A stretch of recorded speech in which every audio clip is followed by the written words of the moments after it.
Ketika dalam pandanganmu semua serba bid'ah, itu pertanda otakmu punya masalah. Assalamualaikum warahmatullahi wabarakatuh. Kali ini kami ingin menjawab salah satu pertanyaan datangnya dari salah satu komentator kami.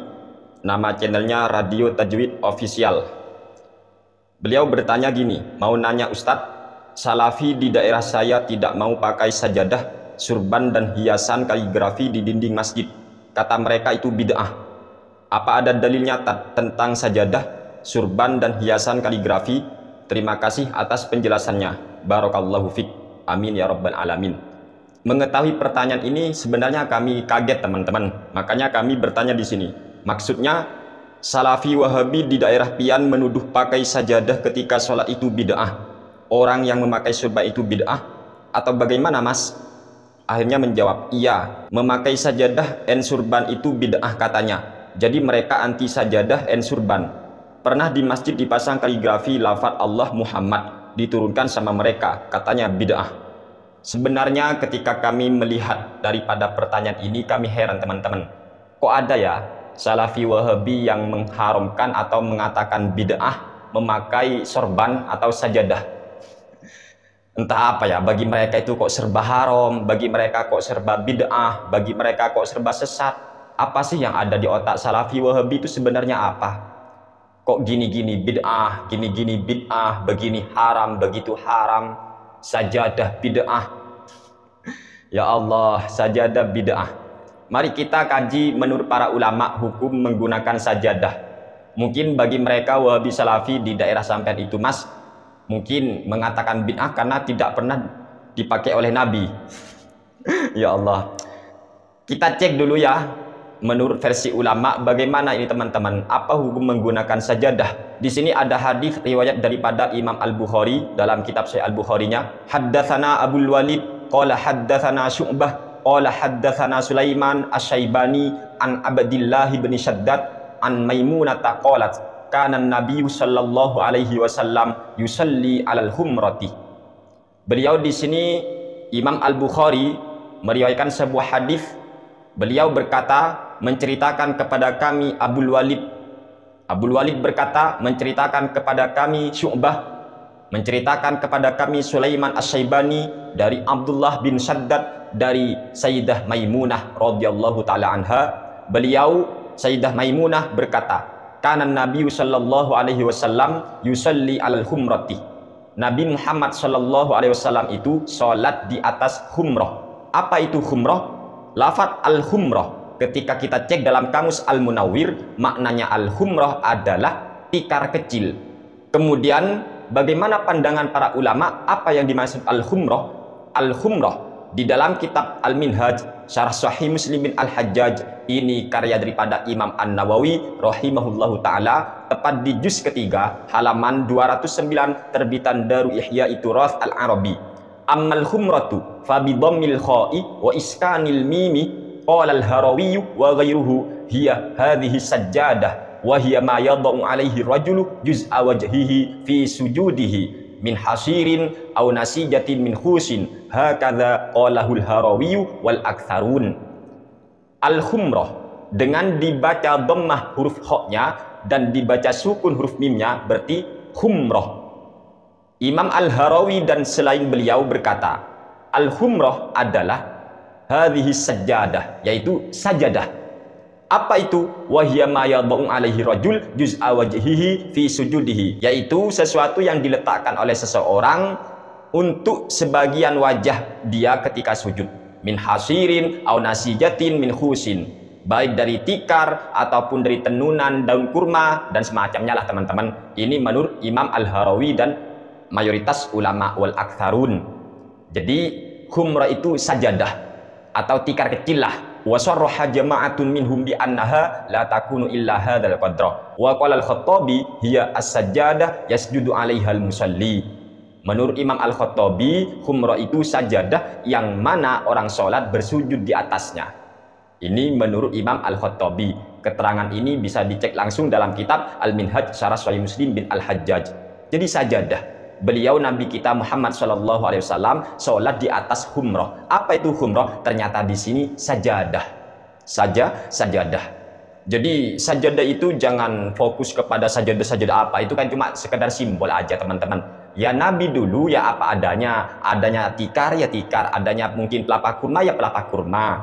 Bukan berarti bid'ah lah. Kemudian di sini juga ada hadis sahih, haddatsana Musaddad, haddatsana Bishrun, haddatsana Ghalib al-Qattan an Bakrin bin Abdullah an Anas bin Malik radhiyallahu anhu qala kunna nusalli ma'an nabi sallallahu alaihi wasallam fi syiddatil harri fa idza lam yastati ahaduna ayyumakkina wajhahu minal ardi basata thawbahu fasajada alaihi. Dari sahabat Anas bin Malik radhiyallahu anhu, beliau berkata, kami sholat bersama Nabi Muhammad sallallahu alaihi wasallam ketika hari sangat panas sekali. Fa idza lam yastati ahaduna ayyumakkina wajhahu minal ardi, ketika salah satu di antara kami tidak kuat meletakkan wajahnya di atas tanah dikarenakan saking panasnya teman-teman, basata thawbahu fasajada alaihi, akhirnya salah satu di antara kami yang tidak kuat meletakkan wajah atau dahinya ini teman-teman ke lantai, maka mereka membentangkan yang namanya pakaiannya, kain pakaiannya dibentangkan untuk sujud di sana. Ini jadi sahabat itu dulu apa adanya. Kalau sekarang ya sajadah itu sudah yang kita maksud teman-teman. Hadis ini diriwayatkan oleh Imam Al-Bukhari, Imam Muslim, Imam Abu Daud dan Imam Ibnu Majah.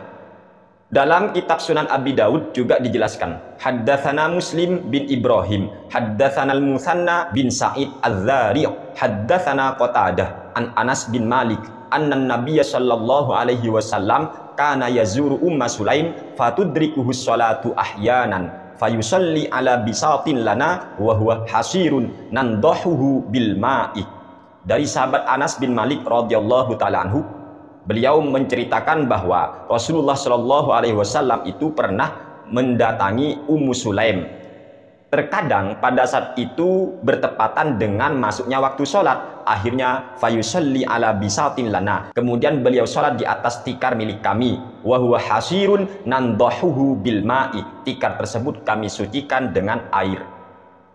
Kemudian juga ada riwayat daripada Imam Muslim, wa haddatsana Syaiban bin Farrukh wa Abu Rabi' kilahuma an Abdul Warith qala Syaiban haddatsana Abdul Warith an Abi Tayyah an Anas bin Malik qala kana Rasulullah sallallahu alaihi wasallam ahsanan nasi khuluqa. Dari sahabat Anas bin Malik radhiyallahu taala anhu, beliau berkata, Rasulullah sallallahu alaihi wasallam adalah orang yang paling bagus akhlaknya.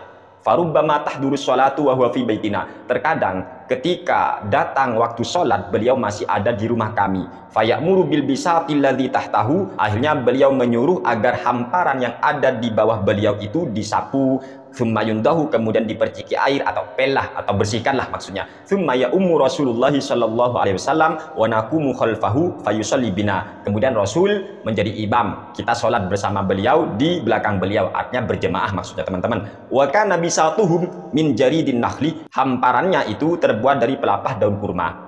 Jadi sajadahnya atau hamparan yang dibuat untuk sholat oleh Nabi dan para sahabat itu adalah dari kurma. Dulu teman-teman, kalau sekarang kan sudah semakin maju ini zaman, jadi pakai sajadah yang itu. Jadi no problem, tidak bid'ah pakai sajadah. Banyak teman-teman ya keterangan para ulama. Ini masalah sajadah. Lagi pula, ya Allah, piye ki wahabi, gini-gini bid'ah. Kemudian apalagi masalah sorban. Masa di sini ini dijelaskan bahwa dia itu anti sorban, bid'ah pakai sorban katanya teman-teman. Astagfirullahaladzim. Padahal hadis sudah sangat umum. Rasulullah Shallallahu Alaihi Wasallam itu pakai imamah. Imamah itu sorban. Jadi itu sunnah Rasul. Dalam hadis riwayat Imam Muslim di sini dijelaskan, haddatsana Yahya bin Yahya wa Ishaq bin Ibrahim qala akhbarana Waqi' an Musawir al-Warraq an Ja'far bin Amr bin Huraith an abihi anna Rasulullah sallallahu alaihi wasallam khataban nasa wa alaihi imamatun sauda. Jadi Rasul itu ketika berceramah kepada masyarakat, beliau ternyata memakai sorban yang berwarna hitam. Jadi Nabi pakai sorban, kok malah pakai sorban dituduh bid'ah oleh Wahabi iki. Ya Allah, gimana ya? Kolot banget ya, pikirannya kolot banget. Apa-apa yang tidak dipakai Nabi bid'ah. Piye kon naik sepeda bid'ah seharusnya ya. Kalau memang Anda katakan pakai sajadah bid'ah seumpama dikarenakan Nabi gak pernah pakai sajadah, Anda pakai mobil, Anda pakai sepeda itu juga bid'ah. Anda pakai celana itu bid'ah nanti ya. Ya Allah, sempit pikirannya rek, sumbu pendek itu sempit. Terus masalah apa lagi? Kaligrafi ya, kaligrafi. Saya rasa nggak perlu dijawab di teman-teman yang masalah kaligrafi. Nulis Al-Quran atau apalah nama Nabi kita, nama Allah di dinding dan semacamnya. Walaupun Anda nuduh-nuduh bid'ah, cobalah lihat itu ceramah-ceramah Ustaz Wahabi. Seringkali kok mereka itu ketika ceramah ternyata di temboknya ada kaligrafi. Apalagi di Mekah ya, banyak kaligrafi di sana teman-teman, banyak kaligrafi. Masa mau dihukumi? Hah? Ya Allah, intinya lah bagi mereka itu bid'ah bagi selain mereka, tapi sunnah bagi mereka sendiri. Itu kan licik banget Wahabi ya. Masa pakai sorban bid'ah, pakai sajadah bid'ah. Apa yang gak bid'ah di otak Wahabi itu? Ingat ya, saya pesan kepada siapapun, kepada Wahabi utamanya, ketika dalam pandanganmu semua serba bid'ah, itu pertanda otakmu punya masalah. Sekian, terima kasih. Semoga ini bermanfaat untuk kita semua. Amin ya rabbal alamin. Wassalamualaikum warahmatullahi wabarakatuh.